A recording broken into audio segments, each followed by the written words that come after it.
So this is the second vocabulary resource that I'm going to be talking about, and it is called Membean.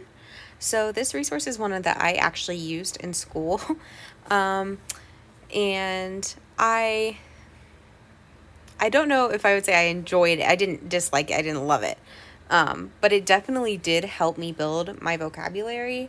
There's a lot of words I can specifically remember the words like melancholy and behemoth, like words that I specifically learned from this program. And it is research based. It's something that we used just for daily practice to build our vocabularies personally, and it was catered to us. So unfortunately, I can't show the teacher view for this because it is. I reached out to see if I could just have free access to the account temporarily just to use it for the purpose of this video because this is a paid program. But I think for all that it gives you and how in depth it is, it could be worth it if you're looking for one really in-depth tool to use for vocabulary instruction. But because of the way it's set up, it does go through school districts and programs. I couldn't get it that way, but I do have a trial of just the student view. But I'll go over a little bit how it works for a teacher. So again, it builds independent student-level vocabulary. So instead of teaching specific content-based vocabulary, it would be used for building a student's vocabulary at their level. So there are different research-based methods that Membean uses. There's kind of like an example over here, which you'll see more of in the student view. But word constellations, again, like word maps, word associating is a strategy that's really popular for teaching vocabulary. There's vocabulary in context. It teaches the word parts. So when students have to start learning about affixes, word roots, that's included in here. There is in-depth passages, so it gives a really in-depth description and then asks questions based on it, uses real word examples, and it gives students a sort of memory hook, a way to really remember what the word means. And then down here, there's also options for synonyms, antonyms, that sort of thing. But again, you'll see all of this in the student view when I get to it. But that is just a brief overview, and a lot of these are, as I said, research-based, and tackle the skills that students need based on standards and learning development. So if we look down here, this is just an example I have pulled up of the teacher view once they have it. You can see it shows the assignments you can give to students. I remember we had, it would be due like once a week. We had to practice for so many minutes a week, but there's different ways to assign it. You can do a certain amount of words. You can do the minutes train, that kind of thing.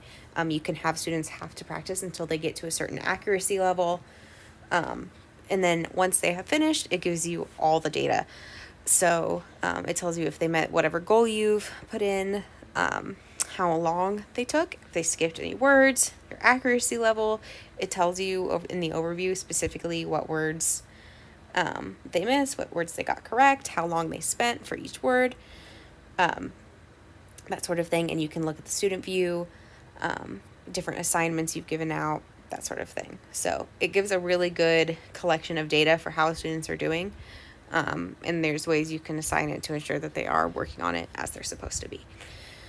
But it does have a lot of research-based explanations on the site, and they have their own case studies for how Membean has worked in classrooms. So I think that's really helpful if you are wanting to implement research-based technology in your classroom. So I'm going to skip over to the student view and just walk you kind of through how it works. So I've logged in, and it starts with a pretest to sort of help you out. So it gives me a word. I say, yes, I know the meaning. I do not know what that word means, so I'm going to say no. Yes. Yes. I'm just going to randomly pick back and forth.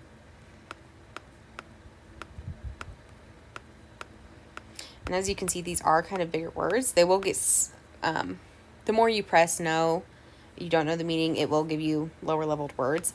But this tool is used for upper grades, so I would say like 4th through 6th if you were using it for elementary, and then obviously high school. But I wouldn't say that it's the best choice for 1st and 2nd grade. So put me at level 1. Let's get started. And it does practice the word many times. So it just kind of goes through what we're going to work on. So this is the student view. It tells me what words I've learned. There's 222 words left in the level that I'm at. How it'll show me how much I've trained in the past week, and just the progress. So if I start the training, so how long you want to study for, depending on what amount of time students have. So I'm going to say I'm going to do it for 5 minutes. So it gives you the word, and it gives you a bunch of different ways to study based on your learning needs. So if I learn best through word constellations, I see malice means similar to malevolence, venom, spite, maliciousness. I can look at that. I can look at related words, synonyms and antonyms, and it gives me definitions for each of them. I can read this passage to understand in context a little bit more of what it means. And if we pull this up, it explains what each section is. So like the context section and how it works, why it's research-based, that sort of thing. So I'd read this. I can see the word ingredients, which is the affixes, the root word. And then I'll say next. And it says unanswered quiz. So it gives you the choice to opt out if you're like, I know what this word is. You can say, I do know this word. Statutory. And then it will show up later in a quiz. So if I was going to click through this. Statutory. It wants me to spell it to help me remember. Tome. A tome is a large... Tome. So it'll keep taking you through these sort of things, and for every word, like I said, it has the same resources Pliant. you can study. Eventually, it gets to a sort of quiz to show your mastery of the word, and it will keep introducing the same word over and over until you've gotten the word correct a certain number of times, which is a research-based way of measuring vocabulary. So I'm not going to make you sit and watch through all of this, but I just think it is a really flexible way of building personal vocabulary for students to have that practice, because it does cater to so many elements of vocabulary based in research and so many ways of understanding. Like I said, the memory hook in context. You can make your own memory thing. So if you have a specific way of remembering this is what this word means, you can write it in yourself. The word constellation or word maps. Again, synonyms and antonyms, variants, word roots. So many different ways to learn about one word. So yeah, that is Membean. And like I said, eventually it'll show a quiz question to assess your mastery if you do remember. It spaces it out so it's not asking you directly after you've been quizzed on the word. So you read, you answer the question, and then if you got it correct, it shows up less often. It'll still show up eventually, but again, if you say, oh, I don't know, it will bring the word back up so you can study it again once it knows that you do need extra help with that word.